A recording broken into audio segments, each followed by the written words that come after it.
ఈరోజు కథ అత్తమ్మ ప్రేమ విలువ. రచన ఎన్ ధనలక్ష్మి గారు. కథ చివరి వరకు విని నచ్చితే తప్పకుండా లైక్ చేయండి. ఇంకా కథలోకి వెళ్ళిపోదాం. స్వార్థం లేకుండా ఆప్యాయతని, స్వచ్ఛమైన అమ్మ ప్రేమను పంచే అత్త మనసును కోడలు అర్థం చేసుకుంటుందా? ఇక కథ ప్రారంభిద్దాం. సుశీల, కాస్త మంచినీళ్ళు ఇవ్వు. అమ్మ, ఒకసారి బయటకు రావా? నీకోసం కంటి అద్దాలు తెచ్చాను. పెట్టుకుని ఒకసారి చూసి చెప్పు సరిపోతాయో లేదో అని మాట్లాడుతూనే ఉన్నాడు ఆనంద్. ఇదిగోండి మంచినీళ్ళు. అలాగే మీకు ఇష్టమని పకోడీ చేశాను. ఎలా ఉన్నాయో చెప్పండి అంది అతని భార్య సుశీల. మంచినీళ్లు తాగి తింటాను సరే కానీ అమ్మ ఏమి చేస్తుంది? అసలు ఎంతసేపు నుంచి పిలుస్తున్నా రావడం లేదేంటి? ఏమైనా ఆరోగ్యం బాగాలేదా? సుశీల కంగారు పడుతూ, నేను మన వికాస్ స్కూల్ దగ్గరికి వెళ్ళి వచ్చాను. మీ అమ్మగారు నిద్రపోతున్నారేమో అని నేను పకోడీలు తయారు చేసే పనిలో ఉండిపోయాను. అయినా ఈ మధ్య మీ అమ్మగారు నా మాట ఏం వింటున్నారు కనుక మీ అమ్మనేమైనా అంటే మీరు నా మీదకి గొడవకి వస్తారు. మీ అమ్మగారేంటి? హా, అత్తమ్మ అనలేవా? అయినా ఏమైంది? ఈ మధ్య వింతగా ప్రవర్తిస్తున్నావు. చీటికి మాటికి విసుక్కుంటున్నావు. నేను లేనప్పుడు అమ్మనేమన్నా అన్నావా? నేను విసుగుపోయానండి. మన పెళ్ళై 15 ఏళ్ళయింది. అప్పటి నుంచి ఇంటికి సంబంధించిన అన్ని విషయాలు ఆమె చూసుకుంటారు. ఏం కావాలన్నా తీసుకోవాలన్నా సవాలక్ష ప్రశ్నలు. మీరు ఉన్నారు. జీతం రాగానే నేరుగా ఆవిడకే ఇస్తారు. మాట వరుసకు ఒక్కసారి అయినా నా చేతికి ఇవ్వరు. మన వికాస్ అయితే నేను అనేదాన్ని ఇంట్లో ఉన్నాను అని వాడికి తెలియదు. ఎప్పుడు చూడు నానమ్మ అంటూ ఆవిడ వెనకాలే ఉంటాడు. స్కూల్లో ఏం గిఫ్ట్ వచ్చినా మొదట తీసుకెళ్ళి ఆమెకు చూపిస్తాడు. నాకంటూ ఏమీ గుర్తింపు లేదు ఈ ఇంట్లో. ఇప్పుడు కూడా మీరు నన్ను పట్టించుకోవడం మానేసి ఆవిడ గురించే ఆరాలు తీస్తున్నారు అని ఏడుస్తూ తన రూమ్కి వెళ్ళిపోతుంది. ఆనంద్ ఖచ్చితంగా అమ్మకు సుశీల్కు మధ్య ఏదో జరిగింది అని మనసులో బాధపడుతుంటాడు. అసలు అమ్మ ఎక్కడికి వెళ్ళి ఉంటుంది అని తన ఫ్రెండ్స్ దగ్గరికి ఏమైనా వెళ్ళి ఉంటుంది ఏమో అనుకుని ఫోన్ చేశాడు. వాళ్ళు కూడా రాలేదనే చెప్పారు. ఇలా కాదు అని తనే వెళ్ళి వాళ్ళమ్మ రెగ్యులర్గా వెళ్ళే ప్రతి చోటికి వెళ్ళి వెతికి విసిగిపోయి రాత్రి ఎప్పటికో చేరుకున్నాడు. వికాస్ వాళ్ళ నాన్నగారు రాగానే కిచెన్లోకి వెళ్ళి వాటర్ బాటిల్ తెచ్చిచ్చాడు. నానమ్మ చెప్పింది నాన్న, బయట నుండి రాగానే వాటర్ ఇవ్వాలని అన్నాడు. వికాస్ని గట్టిగా హత్తుకుని ఏడుస్తాడు. ఆనంద్, నానమ్మ దొరికిందా నాన్న? లేదురా అని బాధపడుతుంటాడు. సుశీలకి చాలా బాధేస్తుంది తన భర్తను చూసి. కానీ మాట్లాడే ధైర్యం చేయలేకపోతుంది. పోలీస్ కంప్లైంట్ కూడా ఇచ్చారు. అయినా ఏమీ ప్రయోజనం లేకుండా పోయింది. ఒక వారం రోజులు ఆ ఇంట్లో నిశ్శబ్దం. ఏదో ఇంట్లో ఉండాలి కాబట్టి ఉంటున్నాడు. ఇంట్లో ఏమీ తినడం లేదు ఆనంద్. ఇక ఉండబట్టలేక సుశీల, ఇంట్లో ఎవరు చచ్చిపోయారని ఇలా ఉంటున్నారు? అసలు నాతో మాట్లాడి వారం రోజులయింది. నేను ఇలా ఉండలేకపోతున్నాను అంది. నేను నీతో మాట్లాడటం లేదని నువ్వు ఎలా బాధపడుతున్నావో అంతకన్నా రెట్టింపుగా నేను బాధపడుతున్నాను అమ్మ గురించి. నేను నిన్ను కొట్టలేను, అలా అని వదిలిపెట్టి వెళ్ళలేను. ఎందుకంటే అమ్మ చెప్పింది, ఎటువంటి పరిస్థితిలో కూడా నీ భార్యను కొట్టడం కానీ తిట్టడం కానీ వదిలిపెట్టి వెళ్ళాలి అని ఎప్పుడు అనుకోకు. నువ్వు తప్ప తనకి ఎవరున్నారు అసలు ఈ లోకంలో అని. బహుశా నువ్వు మర్చిపోయినట్లున్నావు. నాకు నా మరదలతో వివాహం చేయాలి అని అనుకున్నారు. నేను నిన్ను ప్రేమించిన విషయం తెలిసి తన అన్నతో ఉన్న అనుబంధాన్ని కూడా తెంచుకుని మరీ మన వివాహం చేసింది అమ్మ. నీకు అమ్మ నాన్న లేరు అని తెలిసినా కట్నకానుకలు ఏమీ తీసుకురాకపోయినా కోడలిగా నిన్ను ఒప్పుకున్నారు. చివరికి నీకు సీమంతం దగ్గర నుంచి ఇప్పటి వికాస్ పెంపకం వరకు ఎన్నో రకాలుగా చేదోడు వాదోడుగా ఉన్నారు నీకు. మొన్నేమన్నావు? జీతం మొత్తం అమ్మకి ఇస్తున్నా అని కదా. ఒకటి చెప్పు, ఇంట్లో ఏమి సరుకులు కావాలి అన్నా ఇంటి ఖర్చులు అన్నీ ఎవరు మెయింటైన్ చేస్తున్నారు? ఏమి సైలెంట్ అయ్యావు? నువ్వే కదా చూసుకునేది. అమ్మ నీకే కదా డబ్బు అప్పచెప్పుతుంది. కొడుకుగా నా బాధ్యతగా అమ్మకు ఇస్తాను. అది అమ్మకు నేను ఇచ్చే గౌరవం. ఇంకా ఏమన్నావు? ఎక్కడికి వెళ్ళాలి అన్నా చెప్పేసి వెళ్ళాలి అని కదూ. ఏం సుశీల, నేను చెప్పకుండా ఎక్కడికైనా వెళ్తే చెప్పెళ్ళొచ్చు కదండి అని అడుగుతావు కదా. అలా అడగడంలో నీ ప్రేమ ఉంది. అదే కదా అమ్మ చేసింది. ఏదైనా సరే మనం అర్థం చేసుకునే విధానంలో ఉంటుంది.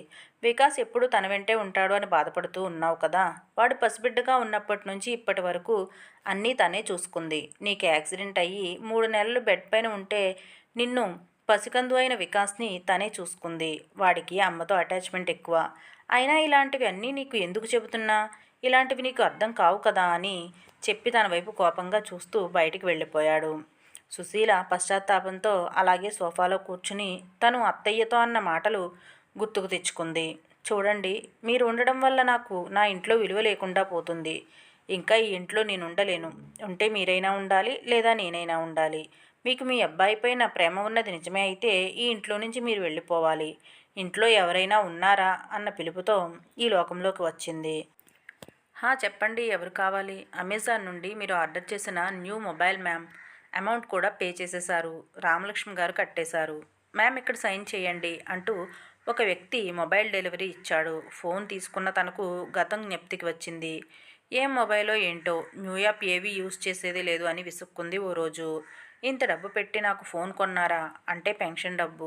అయ్యో అత్తయ్య, పెన్షన్ డబ్బు పెట్టి మరీ కొన్నారా ఫోన్ నా కోసం? అమ్మలాంటి అత్తమ్మను నా చేతులారా నేనే దూరం చేసుకున్నాను కదా అని తల బాదుకుంటూ గుండె పగిలేలా ఏడుస్తూ ఉంటుంది. అప్పుడే బయట నుంచి వచ్చిన ఆనంద్ తన భార్య అలా బాధపడటం చూడలేక అక్కును చేర్చుకుంటాడు. నన్ను క్షమించండి, అత్తయ్య మనసుని కష్టపెట్టాను. మీరు కొద్ది రోజులు సెలవు పెట్టండి. మనం వెళ్ళి అత్తయ్య ఎక్కడ ఉన్నారో వెతుక్కుని మన ఇంటికి తెచ్చుకుందాం. నేను కూడా లీవ్ పెట్టేసి వచ్చాను. నువ్వు అన్నట్టే చేద్దాము. అవును, మన వికాస్ ఎక్కడా?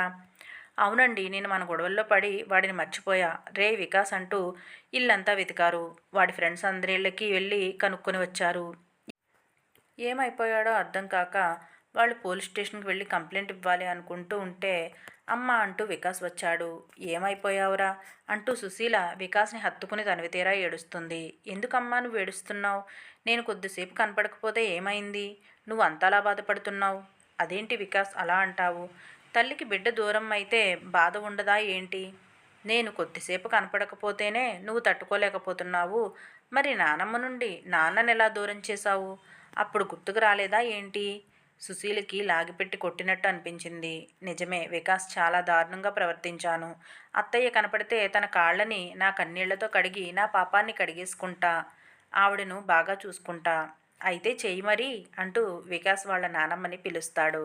రామలక్ష్మి గారు రాగానే సుశీల ఆవిడ కాళ్ళ మీద పడి క్షమించమని అడుగుతుంది. బిడ్డ కోపంలో అంటే ఎవరికైనా బాధపడతారా? నువ్వు నా బిడ్డవిరా అంటూ సుశీల ప్రేమగా గుండెలకు హత్తుకుంటుంది. ఆనంద్ కూడా వాళ్ళ అమ్మను హత్తుకుని తనివి తీరా ఏడ్చాడు.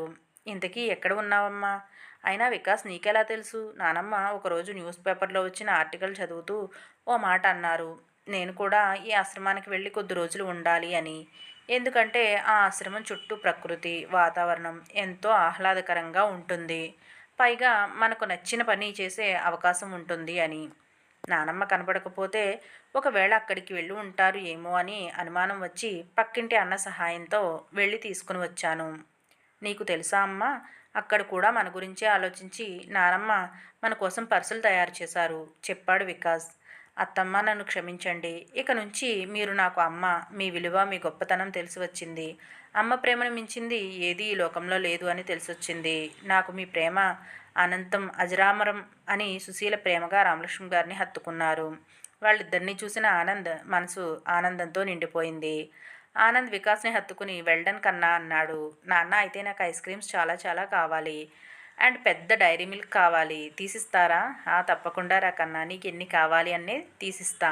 రే వికాస్, అన్ని తినకు అని పళ్ళు పుచ్చిపోతాయని నేను కూడా అసలు అనను. నీకెన్ని కావాలంటే అన్ని తినరా. నీ వల్లే నాకు అత్తమ్మ ప్రేమ విలువ తెలిసింది.